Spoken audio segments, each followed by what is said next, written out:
Hello friends, welcome to SSC coaching centre. दोस्तों आज की वीडियो में बात करेंगे लाभ हानि की, प्रॉफिट एंड लॉस के प्रश्नों की। दोस्तों जैसा कि मैंने आपको बताया था, लाभ हानि के कम से कम 15 से 16 टाइप होते हैं। ठीक है, तो इसका एक टाइप मैं करा चुका हूं। ठीक है, ये आज आपका दूसरा टाइप रहेगा।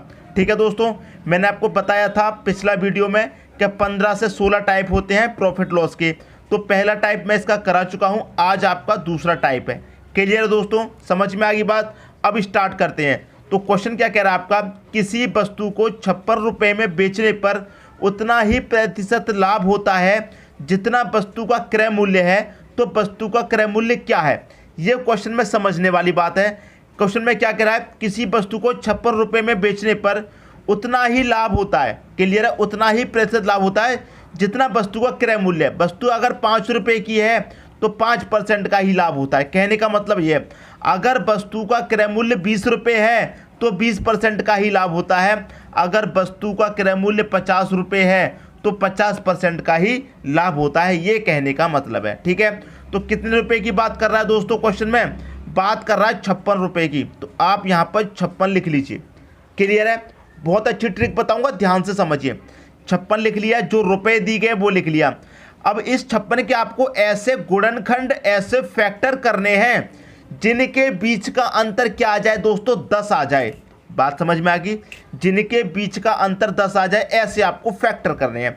जैसे आप फैक्टर करेंगे, 14 चौके 56 होता है, 14 का मल्टीप्लाई 4 में करेंगे 56 होता है, 14 चौके 56। और इनका अंतर कितना आना चाहिए, इनका अंतर आना चाहिए, ज़्यादा में से कम को घटा देते हैं तो दोनों का अंतर कितना आना चाहिए, 10 आना चाहिए। ये आपकी दोस्तों ट्रिक है। क्लियर है, जो रुपए दिए गए हैं वो लिख लिया हमने, बात क्लियर है। उस रुपए के ऐसे फैक्टर कीजिए जिनके बीच का अंतर क्या आ जाए, 10 आ जाए। बात क्लियर है, अंतर कितना आ जाए बीच का, 10 आ जाए। क्लियर दोस्तों, बात समझ में आ रही है। अब इसमें एक बात को और समझ लीजिए। ठीक है, बात को और समझ लीजिए। यहां पर क्या कह रहा है, प्रतिशत लाभ। ठीक है, जब लाभ की बात होगी तो माइनस करते हैं, अंतर करते हैं। ठीक है, और जब लॉस की बात होती है तो क्या कर देते हैं, जोड़ देते हैं। एक दूसरे का अपोजिट होता है। क्लियर दोस्तों, जब प्रॉफिट की बात होगी तो माइनस करते हैं और जब लॉस की बात होगी तो प्लस करते हैं। समझ में आई बात, और समझिए। प्रॉफिट की बात होगी तो माइनस करके कितना आना चाहिए, 10। लॉस की बात होगी, हानि की बात होगी तो प्लस करके कितना आना चाहिए, 10। ये आपकी ट्रिक है। बात समझ में आ गई दोस्तों, क्लियर है। अब किसी को कोई डाउट नहीं होगा। आपको ऐसे फैक्टर करने हैं जिनके बीच का अंतर 10 आ जाए। जैसे मान लीजिए यहाँ पर 56 है, इसके दूसरे फैक्टर भी हो सकते थे, जैसे 7 अट्ठे 56 होता है, लेकिन इनके बीच का अंतर कितना आ जाता, 1 आ जाता। 1 नहीं चाहिए, 10 चाहिए। ठीक है, क्या दे रखा है, 56। इसके आप दूसरे फैक्टर और भी कर सकते थे, 18 तिया 54 होता है, यहाँ पर 56 नहीं होता, तो ये फैक्टर नहीं होगा। तो आपको मैं बता रहा हूं, ऐसे फैक्टर करने हैं जिनके बीच का अंतर 10 आ जाए। बात समझ में आ गई दोस्तों। अब क्या करना है, इसमें जो छोटी वाली संख्या है फैक्टर में, उसके आगे 0 बढ़ा दीजिए। छोटी संख्या क्या है, 4, 4 के आगे 0 बढ़ा दो, आगे आपका आंसर 40। क्लियर, तो वस्तु का क्रय मूल्य क्या है, 40 रुपये है। बात समझ में आ गई दोस्तों।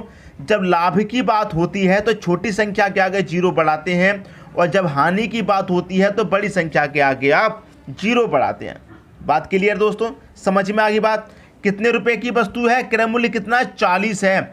चाहो तो आप को चेक भी कर सकते हो। ठीक है, कैसे, वस्तु कितने की है, 40 रुपये की। जब 40 रुपये की वस्तु है तो 40 रुपये, 40% का ही क्या होगा, लाभ। मतलब जितने की वस्तु है उतने ही % का लाभ। तो 40 की वस्तु है तो 40% का ही लाभ। परसेंट का मतलब बटे में 100। 0 से 0 कटेगा, 0 से 0 4 चौके कितना, 16। कितना आ गया, 16 आ गया।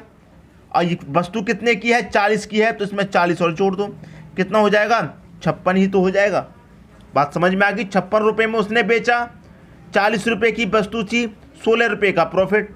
उम्मीद करता हूँ क्वेश्चन आप सभी को बहुत ही अच्छे तरीके से समझ में आ गया होगा।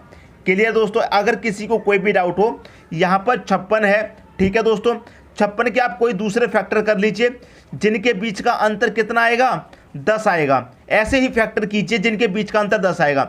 जैसे 7 अट्ठे 56 कर दिया, अंतर कितना आ रहा, 1 आ रहा, तो ये नहीं चलेगा, अंतर 10 आना चाहिए। उम्मीद करता हूं सबकी समझ में बहुत अच्छे तरीके से आ गया होगा। अब देखते हैं अगला क्वेश्चन। अगला क्वेश्चन है, एक पुस्तक को 75 रुपए में बेचने पर उतना ही प्रतिशत लाभ होता है जितना की पुस्तक है, पुस्तक का क्रय मूल्य क्या है। यहां पर क्या हो रहा है दोस्तों, प्रतिशत लाभ पहले जैसे क्वेश्चन की तरह है, बिल्कुल कोई भी अलग नहीं है। 75 रुपये है, 75 रुपये में बेचा। 75 के ऐसे फैक्टर कीजिए, जब लाभ की बात होगी तो अंतर करके क्या आना चाहिए, 10। तो इसके ऐसे गुणनखंड कीजिए, ऐसे फैक्टर कीजिए जिनके बीच का अंतर कितना आ जाए, 10। अगर आप यहाँ पर करेंगे 15 25 75 होता है, ठीक है, और दोनों के बीच का अंतर दोस्तों कितना हो जाएगा, 10 हो जाएगा। बात क्लियर है, कोई डाउट नहीं होगा। अब क्या करना है, जब लाभ की बात होती है तो छोटी जो संख्या है गुणनखंड में उसके आगे 0 लगा दो। लगा दिया तो 50 रुपये हो जाएगा उस वस्तु का क्रय मूल्य। डी ऑप्शन आपका सही हो जाएगा। बात क्लियर दोस्तों, सबकी समझ में आ गया। उम्मीद करता हूँ किसी को कोई डाउट नहीं होगा। चाहो तो आप चेक भी कर सकते हो। 50 रुपये की वस्तु है, ठीक है, 50 की वस्तु है, मतलब जितने रुपए की वस्तु है उतने ही प्रतिशत का लाभ। 50 रुपये की वस्तु है तो 50% का ही लाभ। प्रतिशत का मतलब बट्टे में 100 होता है। 0 से 0 काट दो, 0 से काट दो, 25 हो जाएगा। 25 रुपये का प्रॉफिट है। वस्तु कितने की है आपकी, 50 रुपये की है, 50 जोड़ दो, कितना हो गया, 75 हो गया कि नहीं हो गया, जो दे रखा है क्वेश्चन में। 50 रुपये की वस्तु है, ठीक है, उस पर क्या कमाया, 25 रुपये का लाभ कमाया, 75 में बेचा उसने। उम्मीद करता हूँ प्रॉफिट लॉस का ये टाइप आपको बहुत अच्छे तरीके से समझ में आ रहा होगा, और ये टाइप बहुत इंपॉर्टेंट है। अभी तक हमने देखा लाभ के लिए, ठीक है दोस्तों, मैं फिर बता देता हूँ। प्रॉफिट की बात होगी तो माइनस करेंगे, ठीक है, प्रॉफिट की बात होगी तो माइनस करके कितना आना चाहिए, 10। और जब लॉस की बात होगी तो प्लस करके कितना आना चाहिए, 10। समझ में आ गई दोस्तों बात। अब देखते हैं अगला क्वेश्चन। अगला क्वेश्चन है, किसी वस्तु को 25 रुपये में बेचने पर उतने ही प्रतिशत की हानि होती है जितनी वस्तु की लागत है। वस्तु का क्रय मूल्य क्या है। इस बार क्या कर रहा है, प्रतिशत हानि की बात कर रहा है। तो वही तरीका है, 25 दिया गया है, 25 लिख लो। 25 के आपको ऐसे फैक्टर करने हैं जिनके बीच का जोड़ क्या आ जाए, 10 आ जाए। मैंने क्या बताया था, अगर प्रॉफिट की बात होगी तो अंतर करके 10 आना चाहिए, अगर लॉस की बात होगी तो प्लस करके 10 आना चाहिए। तो यहाँ पर तो लॉस की बात है, तो हमें ऐसे फैक्टर करने हैं जिनके बीच का योग क्या आ जाए, 10 आ जाए। क्लियर है। तो आप यहाँ पर 5 का मल्टीप्लाई 5 से करेंगे, 5 25 होता है, और दोनों का जोड़ कितना आ जाएगा, 10 आ जाएगा। दोनों का योग कितना आ जाएगा दोस्तों, 10 आ जाएगा। तो अब ये आपका सही तरीका है, बिल्कुल क्लियर दोस्तों, समझ में आ गई बात। अब देखिए यहाँ पर क्या हो रहा है, हानि की बात हो रही है। जब लॉस की बात हो रही है तो जो बड़ी संख्या है उसके आगे 0 लगाएंगे। जब मैंने आपको पिछले क्वेश्चन में लाभ बताया था तो छोटी संख्या के आगे 0 लगाते हैं। हानि की बात होती है तो बड़ी संख्या के आगे 0 लगाते हैं। तो यहाँ पर तो दोनों सेम है, किसी के भी आगे 0 लगा दो तो ये हो जाएगा 50। बात क्लियर दोस्तों, 50 रुपये वस्तु का क्रय मूल्य है। पहला ऑप्शन इस क्वेश्चन का सही आंसर हो जाएगा। उम्मीद करता हूँ सबकी समझ में अच्छे तरीके से आ रहा होगा। अगला क्वेश्चन देख लेते हैं और अच्छे तरीके से क्लियर हो जाएगा। ठीक है दोस्तों, अगला क्वेश्चन है आपका, एक दुकानदार ने कोई सामान 21 रुपए का बेचा और उसको बेचने पर उतने ही प्रतिशत की हानि हुई जितने का वो सामान था। सामान का क्रय मूल्य क्या है। ठीक है दोस्तों, मतलब सामान अगर 10 रुपये का था तो 10 रुपये की ही उसको हानि हुई। सामान अगर 50 रुपये का था तो 50 रुपये की ही उसे हानि हुई।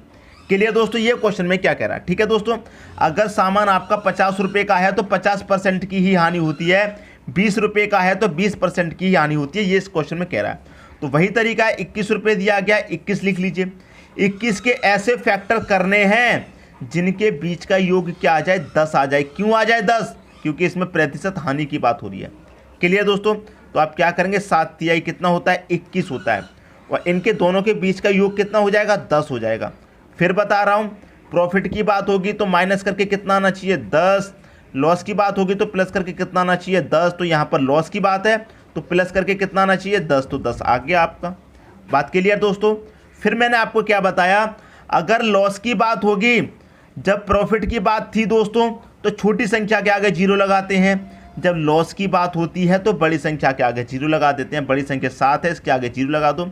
70 रुपये हो गया वस्तु का क्रय मूल्य, डी ऑप्शन। चाहो तो आप इसे दोस्तों चेक भी कर सकते हैं। देखिए कैसे चेक करेंगे, वस्तु का क्रय मूल्य कितना है दोस्तों, 70 है। वस्तु का क्रय मूल्य 70 है। जब 70 है तो 70% की ही क्या होती है उसे हानि। परसेंट का मतलब बटे में 100, 0 से 0 गया, 0 से 0 गया, सत्तू सत्तू कितना हो जाएगा 49 हो जाएगा। कितना हो गया दोस्तों सत्तू सत्तू 49। वस्तु कितने की थी, क्रय मूल्य कितने का था 70, तो 70 में से क्या करेंगे आप इसे घटा देंगे। क्लियर है, घटा क्यों देंगे, क्योंकि हानि की बात हो रही है। क्लियर है, समझ में आ गई बात, तो इसे घटा देंगे। 70 में से आप 49 को घटा दीजिए, 21 बचेगा, तो 21 रुपये तो दे रखा है।